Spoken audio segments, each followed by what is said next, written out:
मित्रांनो नमस्कार. विद्यानिकेतन अकॅडमीच्या ऑफिशियल वेबसाईटवर, टेलिग्राम चॅनलवर आणि इतर सर्व चॅनलवर आपण एक सोबत लाईव्ह आहोत आणि तुमचं सर्वांचं सहर्ष स्वागत. ठीक आहे, तर आज आपल्याला आजचा जो आपला घटक आहे तो घटक आहे वर्ग आणि वर्गमूळ, आणि या वर्ग आणि वर्गमूळाचा आजचा हा तिसरा पार्ट आहे. ठीक आहे, कालपर्यंत आपण 2 पार्ट बघितलेले आहेत आणि आज या तिसऱ्या पार्टमध्ये आपण भन्नाट लेवलने अगदी वर्ग आणि वर्गमूळ कशा पद्धतीचं असतं ते आपण बघणार आहोत. आतापर्यंत आलेले जे प्रश्न आहेत त्या प्रश्नांचा ऊहापोह करणार आहोत. त्याचबरोबर येणारे प्रश्न कसे येऊ शकतात याविषयीची सविस्तर चर्चा आज आपल्याला करायची आहे. तर वर्ग आणि वर्गमूळ बघत असताना आपण वर्गामधल्या वर्ग आणि वर्गामधल्या वर्ग अशा जर संख्या असतील तर त्या कशा सोडवायच्या इथपर्यंत आलो होतो. म्हणजे असे जर वर्ग आणि वर्ग आणि वर्ग आणि वर्गमूळ वर्गमूळ वर्गमूळ असे जर असतील तर त्याला कसं सोडवायचं इथपर्यंत आपण होतो. ठीक आहे, आता हे वर्ग आणि वर्ग हे किती वेळा आहे? 2 वेळा आहे बघा. 2 2 2 आणि असे जर 2 2 2 वेळा असतील तर याचा अर्थ तुम्हाला समजून घ्यावा लागेल. ठीक आहे, आता 2चा 3 वेळा गुणाकार आपल्याला करायचा. हे जर असं असेल तर समजायचं की हे चिन्ह नाहीत. प्रश्न जर असा असेल तर कसं समजायचं की चिन्ह जे दिलेले आहेत हे चिन्हच नाहीत असं तुम्हाला समजायचंय. आणि सरळ या 2 गुणिले 2 गुणिले 2 असा त्याचा गुणाकार करायचा. बेदुनी 4 आणि 4 दोन्ही 8 काय येतं? बेदुनी 4 आणि 4 दोन्ही 8 येतं. जे काही उत्तर येईल ते जे उत्तर आहे ते उत्तर काय करावं लागेल तुम्हाला? ते जे उत्तर आहे त्याच्यापेक्षा 1 ने कमी असा त्याला घातांक द्यायचा आणि तो काय करायचा तुम्ही 2चा 7/8 म्हणजे बरोबर काय 2चा 7/8 एवढा घात काय करायचा आहे याचा लिहायचा आहे. म्हणजे वर्गमुळात वर्गमुळात वर्गमुळात अशा जर संख्या असतील तर अशा पद्धतीने तुम्हाला सोडवावं लागणार आहे. याच्या पुढे जर बघितलं तर 3 वेळा घेऊन बघू. वर्गमुळात 2 पुन्हा वर्गमुळात 2 पुन्हा वर्गमुळात 2 आणि पुन्हा वर्गमुळात 2. आता याच्यापूर्वी आपण किती वेळा घेतलं होतं ते? याच्यापूर्वी मला वाटतं आपण 3 वेळा घेतलं होतं. बरोबर आहे? किती वेळा घेतलं होतं? 3 वेळा घेतलं होतं. आता आपल्याला किती वेळा घ्यायचंय? 4 वेळा घ्यायचं. आता 4 वेळा जर घेतलं तर काय होईल? यांचा गुणाकार येईल बघा. 4 वेळा येईल, जशाच तसं येईल, दुसरं काहीच येणार नाही. बेदोनी 4 4 दोन्ही 8 8 दोन्ही 16. जेवढा काही गुणाकार आलाय त्याच्यापेक्षा 1 ने कमी म्हणजे 16 पेक्षा 1 ने कमी म्हणजे किती? 15. म्हणजे 2चा 15/16 घात हे काय येणार? तुमचं उत्तर येणार. हे अशा पद्धतीचे प्रश्न तुम्हाला आतापर्यंतच्या प्रश्नपत्रिकामध्ये बऱ्याच वेळा पाहायला मिळालेले आहेत. बऱ्याच वेळा पाहायला मिळाले. बरोबर आहे? ठीक आहे, त्यानंतर आणखी एक काही प्रश्न आहेत बघा. आता कसे प्रश्न असणार आहेत? ठीक आहे, आता पहा याच्यामध्ये वर्गमुळामध्ये 24 बरोबर अशी काहीतरी संख्या दिलेली आहे आणि या संख्येला वर्गमुळामध्ये 24 बरोबर 4.899 असं काहीतरी तुम्हाला उदाहरण दिलेलं आहे. तर मोठ्या आता वर्गमुळामध्ये म्हणजे मोठा आणि छोटा नसतो पण भागाकारामध्ये लिहायचंय म्हणून 8/3 असं जर 8/3 दिलेलं असेल, वर्गमुळाच्या चिन्हामध्ये 8/3 असं जर दिलेलं असेल आणि बरोबर किती हा प्रश्न बघा किती सहजासहजी आणि सरळ वाटतो. परंतु आपल्याला आता ह्या वर्गमुळामध्ये 8/3 याचं तुम्हाला अगोदर सोल्युशन करावं लागणार आहे. आता यामध्ये छेदातील संख्येने वर्गमुळाला भागावे. आता ही जी छेदातील संख्या आहे या छेदातील संख्येने काय करायचंय? वर्गमुळाला भागायचंय. आणि जर छेदातील संख्येचं वर्गमूळ निघत असल्यास वर्गमूळ घेऊन तुम्हाला भागायचं आहे. आता छेदातील संख्येचं वर्गमूळ निघतं का? छेदातील संख्येचं वर्गमूळ तुम्हाला निघत नाही. ठीक आहे, आता छेदातील संख्येचं वर्गमूळ निघत नसेल तर काय करायचं आहे, आपल्याला वर्गमूळ घेऊन भागायचं आहे. म्हणजे आता जे वर्गमूळ दिलेलं आहे क्रॉस मध्ये, तर त्याच वर्गमूळाला तुम्हाला त्याने भागायचं आहे. म्हणजे 4.88 बघा, 4.899 याला छेदातल्या संख्येने म्हणजे कितीने भागायचं आहे, 3 ने भागायचंय. आणि मग जर 3 ने भागलं तर उत्तर किती येतं बघा, 3 एक 3, भाग जात नाही, 1 दिला, पॉइंट द्यावा लागेल. 3 एक 3, 4 ला 3 ला भाग, 4 ने म्हणजे 3 ला 4 ने भाग दिला, 3 एक 3 दिलं. आता एकच शिल्लक उरलेला आहे, 3 ही संख्या मोठी व्हायला लागली. त्यानंतर इथं जर 1 उरलाय तर इथं 8 आहे, म्हणजेच पॉइंट नंतर 3 6 18, 3 6 18. त्यानंतर पुढे 3 3 3 उरलेले आहेत, 9 9 उरले, 3 त्रिक 9 3 त्रिक 9, म्हणजे काय उत्तर आलेलं आहे तुमचं 1.633 अशा पद्धतीने उत्तर आलेलं आहे. आणि या पद्धतीचे प्रश्न तुम्हाला हमखास परीक्षेमध्ये पाहायला मिळतात, म्हणजे मिळतात. ठीक आहे, आता लाईव्ह कोण कोण आहे एकदा कमेंट मध्ये यस लिहा. समजलं नसेल तरी लिहित चला, समजलं असेल तरी लिहित चला. कारण का, तुम्हाला कुठपर्यंत समजतंय हे जर मला कळलं तर मी तुम्हाला आणखी चांगल्या पद्धतीनं शिकवेल. ठीक आहे, आणि हे सगळं तुमच्यासाठी चालू आहे, म्हणून तुम्हाला आणखी चांगल्या पद्धतीनं पुढे जावं लागणार आहे. ठीक आहे, क्लिअर आवाज येतोय का सगळ्यांना? मी सगळ्यांना क्लिअर दिसतोय? मला वाटतं पॉज झालंय.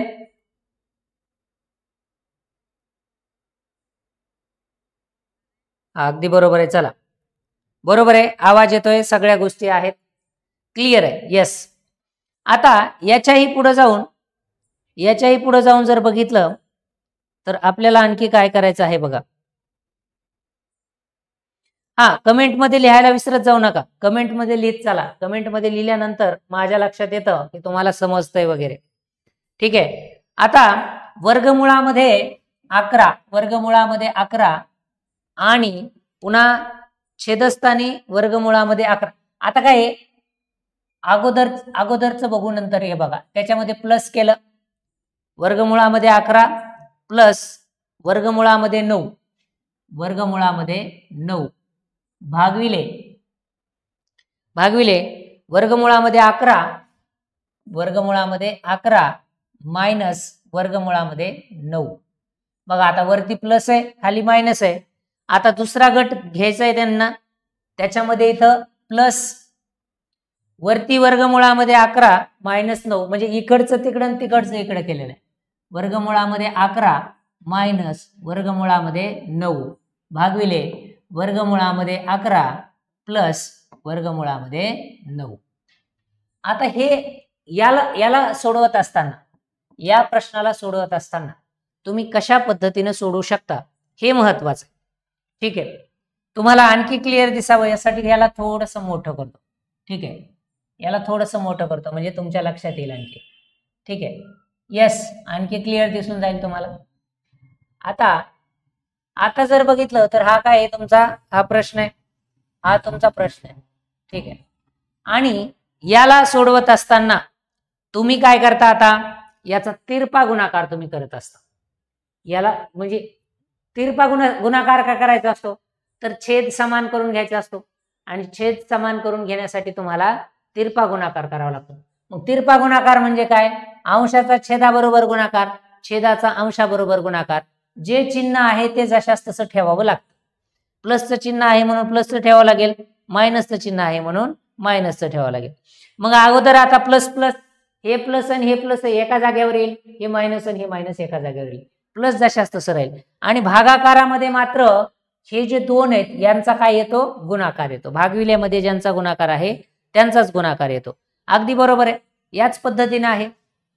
मग आता बघा, याला सोडवत असताना वर्गमुळामध्ये 11 अधिक वर्गमुळामध्ये 9, वर्गमुळामध्ये 11 अधिक वर्गमुळामध्ये 9. त्याच्यानंतर याला आपण काय केलेलं आहे, कंस केलेला आहे. दुसऱ्या कंसामध्ये वर्गमुळामध्ये 11 अधिक वर्गमुळामध्ये 9 हा काय झाला, कंस क्लोज झाला. त्याच्यानंतर अधिकचं चिन्ह जशास तसं, ठीक आहे, याला थोडस छोटं लिहितो. अधिकचं चिन्ह जशास तसं बघा. आता हे झालं, अधिकचं चिन्ह जशास तसं, अधिकचं चिन्ह जशास तसं ठेवलं आणि याचा पुन्हा तिरकस गुणाकार आहे. दुसऱ्या कंसामध्ये वर्गमुळामध्ये 11 वजा वर्गमुळामध्ये 9 आणि वर्गमुळामध्ये 11 वजा वर्गमुळामध्ये 9. आता पहिल्यांदा काय प्लस प्लस, पुन्हा काय आलं मायनस मायनस. हे का आलं तर आपण काय करतो, फक्त तिरकस गुणाकार करतो. मग तिरकस गुणाकार केला आणि भागाकारामध्ये, भागाकारामध्ये म्हणजे कुठल्या भागाकारामध्ये, ह्याला जो भाग द्यायचा आहे या भागाकारामध्ये आपल्याला काय लिहावं लागतील, ह्या ज्या भागाकारातल्या संख्या आहेत त्यांचा काय लिहावा लागेल, जशास तसा गुणाकार लिहावा लागेल. म्हणजे वर्गमुळामध्ये 11 मायनस 9 गुणविले वर्गमुळामध्ये 11 अधिक 9 हे जशास तसं तुमचं राहील. मग बघा हे जशास तसंच आहे. वर्गमुळामध्ये 11 मायनस वर्गमुळामध्ये 9. आता या दोघांचा काय करायचा आहे, तुम्हाला गुणाकार करायचा आहे. वर्गमुळामध्ये 11 अधिक वर्गमुळामध्ये 9 झालं. हे इतकं सोपं आहे. आता याला फक्त काय करायचंय, तुम्हाला सोडवायचंय. आता हे सोडवत असताना आणखी कसं सोडवू शकता बघा. आता ठीक आहे, हे आता हळूहळू हळूहळू आपल्याला सोडवायचंय. बघा आता याला थोडंसं छोटं करून घेतो म्हणजे तुमच्या लक्षात येईल की याला कसं आपण सोडवतोय. आपल्याला जागा पण पाहिजे पुढं. ठीक, आता बघा आता याच्यात काय, हा 4 जण कोण कोण आहेत रे, एकदा आणखी तुम्ही ज्यांना व्यवस्थित हे सगळं समजतंय की एकदा थम्सअप करा. ज्यांना हे समजतंय त्यांनी थम्सअप करा. ज्यांना समजत नाही त्यांना मी परत सांगतो, काही अडचण नाही. किंवा ज्यावेळेस हे आपले लेक्चर रेकॉर्ड होतात त्यावेळेस तुम्ही स्पीड करून बघितलं तरी चालतं. इथं काय केलंय बघा, तिरपा गुणाकार केलाय. प्लस चे प्लसचे चिन्ह इथं तुम्हाला दिसतात बघा, दिसले का, प्लसचे चिन्ह दिसले. त्यानंतर इकडे तिरपा गुणाकार, मायनसचे चिन्ह दिसले आणि छेदाचा गुणाकार आहे. छेदाचा हे प्रत्येकाचा एक एक एक एक गट आहे. हे तुमच्या लक्षात येणं अपेक्षित आहे. ठीक आहे, आता या दोघांमधला एक एक कॉमन आपल्याला काढावं लागेल. एक आपण कॉमन काढला, कारण वर्गमुळामध्ये प्लस हे 2 वर्गातलं एकच आहे ना, म्हणून याला आपल्याला एक कॉमन काढावं लागेल. मग एक कॉमन काढला मी, वर्गमुळामध्ये 11 आणि वर्गमुळामध्ये 11चा वर्ग, हे दोघं आहेत ना, हे दोघं आहेत म्हणून काय केलं आपण, याला वर्गाच्या स्वरूपामध्ये लिहिलं. ठीक आहे, अधिक 2 11 किती येतात, 11 99 येतात. हे कसं सोडवतं हे जरा थोडंसं बारकाईनं बघा. 11 अधिक, याला अधिक जशास तसं घेतलं आणि अधिक घेतल्यानंतर पुन्हा वर्गमुळामध्ये 9चा वर्ग, पुन्हा एकदा वर्गमुळामध्ये 9च्या कंसाचा वर्ग म्हणा. ठीक आहे, 9च्या कंसाचा वर्ग अधिक वर्गमुळामध्ये 11 आणि त्या 11च्या कंसाचा पण सुद्धा वर्ग, त्या 11च्या कंसाचा सुद्धा वर्ग आणि मायनस. आता मायनस कुठून आलं तर पुढच्या गटामधून ते मायनस आलेलं आहे. मायनस 2 वर्गमुळामध्ये 99, 2 वर्गमुळामध्ये 99 लक्षात घ्या.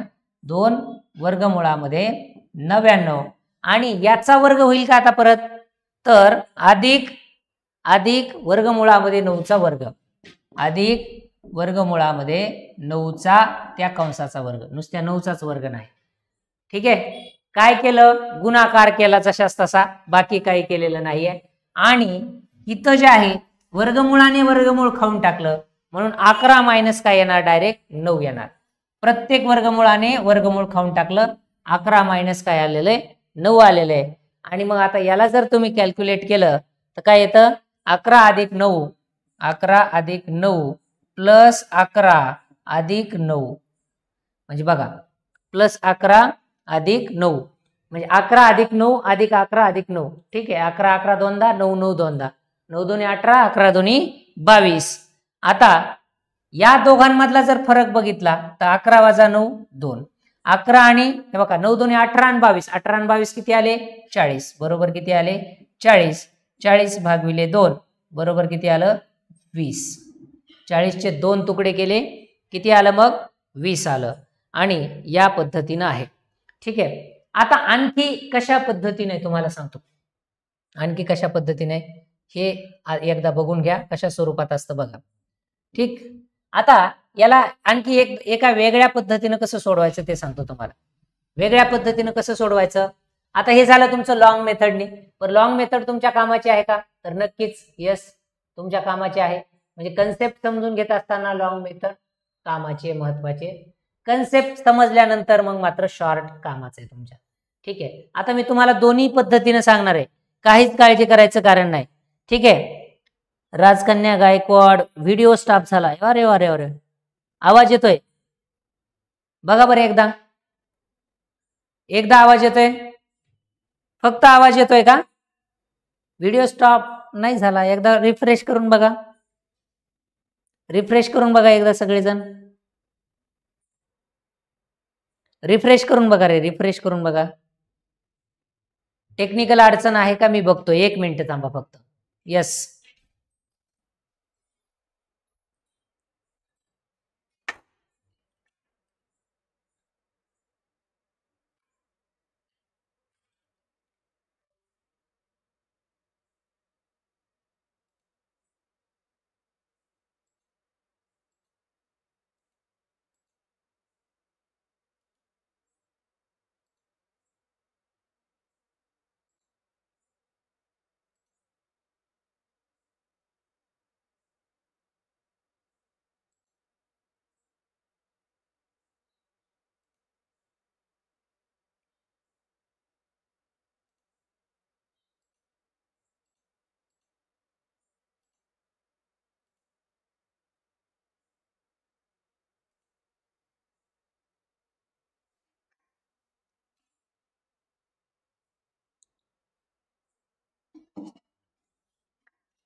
चला यस थोडीशी तांत्रिक अडचण होती ती दुरुस्त झालेली आहे.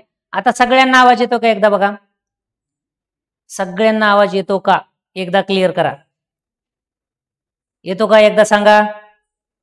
चला मलाच येतो का मी चेक करतो.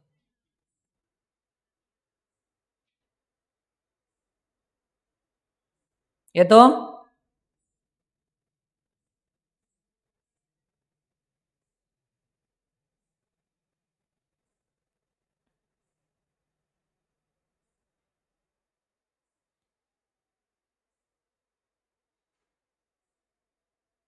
चला यस राजकन्या आता पूर्ण आवाज येतोय. आता काही अडचण नाही.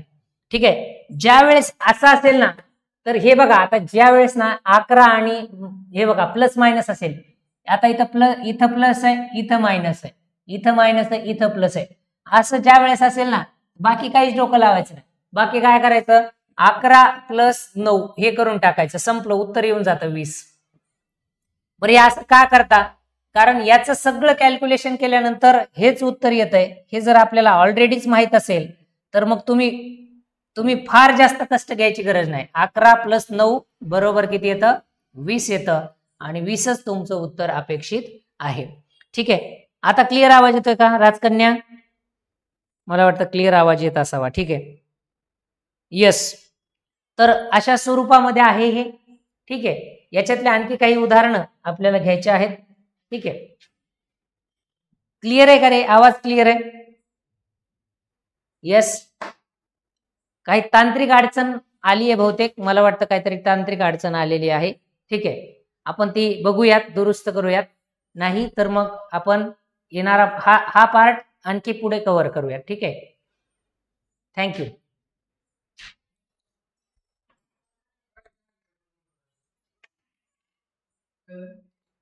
ती व्हिडिओ